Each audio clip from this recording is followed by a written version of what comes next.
कल general assembly जो है वो जंगबंदी का ऐलान करती है और आज इसराइल जो है वो फिर निहत्ते जो फलस्तीनी है उन पे फायरिंग शुरू कर देता है। तो उसामा साहब उसको डर किसका है? वो तो यूएनओ को भी से भी नहीं डरता, वो वेस्ट उसको सपोर्ट कर रहा है, अमेरिका सपोर्ट कर रहा है, अरब लीग उसके खिलाफ बात करने को तैयार नहीं है, OIC कोई एग्जिस्ट ही नहीं कर रही।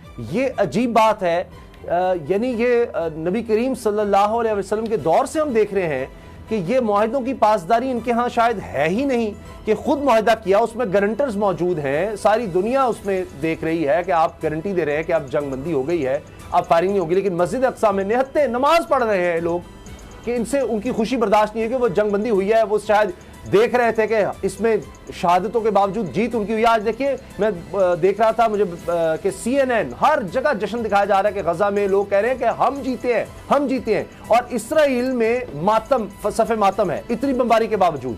तो ये उनसे खुशी नहीं हजम हो रही या ये मुआहदे तोड़ने की इनकी पुरानी आदत है? उसामा साहब, अभी जितनी पुरानी और जो एक मिसाल आपने दी उससे पुरानी, तो जब से हम इस्लाम की, अगर तारीख़ इस्लाम की बात करें तो बिल्कुल नबी सल्लल्लाहु अलैहि वसल्लम के जो दौर के अंदर भी मुआहदे ये जो कुफार हैं उनसे करते थे और अपने फ़ायदे के लिए मुकर भी जाते थे। वो तो आज तक मुआहदे सियासी हों या गैर सियासी हों, सफारती हों। अभी देखें ना, जरदारी साहब ने चार्टर ऑफ डेमोक्रेसी पे कहा था, अभी रिसेंट वो तो माजी करीब की बात करते हैं ना, उनके साथ तो कंपैरिजन नहीं हो सकता। यानी आप जो दो मुल्कों के एक मुआहदे की बात कर रहे हैं ना, वो तो एक बहुत बड़ी हस्ती है हमारी पूरी कायनात के लिए। तो यहाँ पे देखे ना, जरदारी साहब ने कहा कि ये मुआहदे कुरान हदीस थोड़े हैं, सियासत में जो कसम कुरान है वो तो मान जाना। और ये एक बात, उसामा साहब, मुआहदे कौन तोड़ता है? ताकतवर।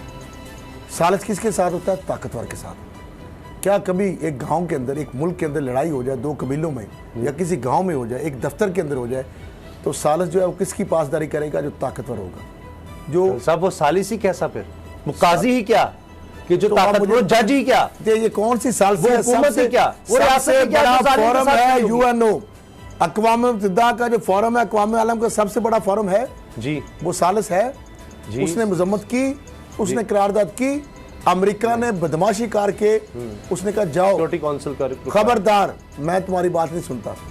इससे बड़ी कोई मजाल है?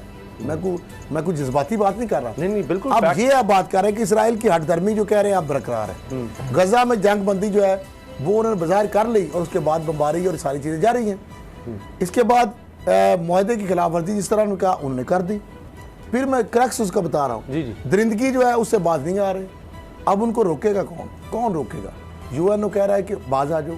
अमेरिका कहता है कि UNO को कि तुम्हारी क्या औकात है, तुम्हारी क्या औकात है, मुझे ये बताएं। अच्छा, इजराइल मस्जिद अक्सा पर फिर जो शर्मनाक उन्होंने हमला किया है और फौज की जो शेलिंग है उस पर नमाजी जख्मी हुए हैं। सियोनी फौज की शेलिंग से नमाजी, हालांकि सिविलियन आबादियों पे ये चार्टर किधर जाता है ह्यूमन राइट्स का, अमेरिका का, UNO का? क्या आप सिविलियन पे, आबादी पे? लेकिन वो तो मसाजिद मुकद्दस जो बारगाह, जो मकामात है, वो तो हमारे लिए उतने ही होते हैं पूरी दुनिया के लिए, बल्कि मुसलमान तो इसके ऊपर कारबंद है। कभी गिरजे पे हमला किया हो मुसलमानों ने, तारीख उठा ले, कभी किसी मंदिर पे हमला किया हो, कभी उनके किसी भी मजहबी हिफाजत की है, सजाएं नहीं है पाकिस्तान के अंदर। फिर उसके बाद इजराइल पर ब्रिगेड का हाल, मैंने बाबर डोगर साहब में अगर आ जाएगी तो वो इजराइल के साथ होगी या फलस्तीन के साथ होगी? बिल्कुल ठीक, आपने बड़ा नुक्ता उठाया है कि ये तो ताकतवर जो होता है जंगबंदी है किसके लिए?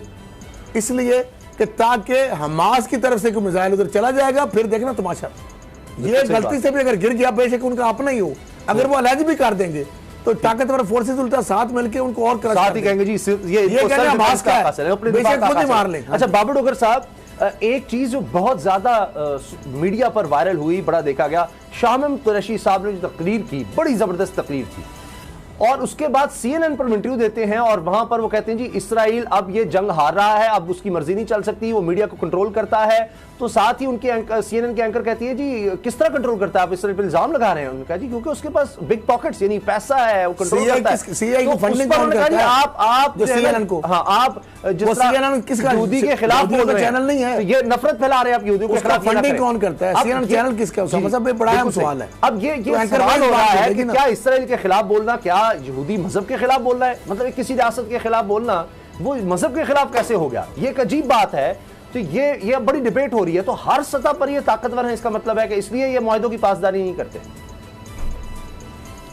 उसामा साहब, कल जनरल असम्बली जो है वो जंग बंदी का ऐलान करती है और आज इसराइल जो है वो फिर निहिते जो फलस्तीनी है उन पे फायरिंग शुरू कर देता है।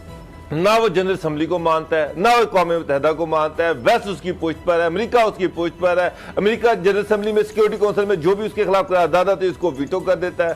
तो उसामा साहब, उसको डर किसका है? वो तो यूएनओ को भी से भी नहीं डरता, वो वेस्ट उसको सपोर्ट कर रहा है, अमेरिका सपोर्ट कर रहा है, अरब लीग उसके हक के खिलाफ बात करने को तैयार नहीं है, OIC कोई एग्जिस्ट ही नहीं कर रही, वो बेचारे निहत्ते फलस्तीनी है, उनकी दुनिया में कोई मदद करने को तैयार नहीं है।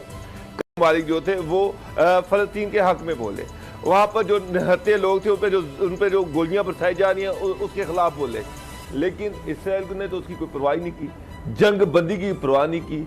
मिस्र जो ब्रोकर करा रहा है सीज फायर को, उसकी सालसी को भी उन्होंने माना। आज उन्होंने फिर उन पे फायरिंग खोल दी। तो सर, उसकी मेन वजह ये है, दुनिया का सारा मेन स्ट्रीम बड़ा मीडिया जो है वो उनके साथ है। 22 दिन उन्हें 69 फिलिस्तीनियों को मारा।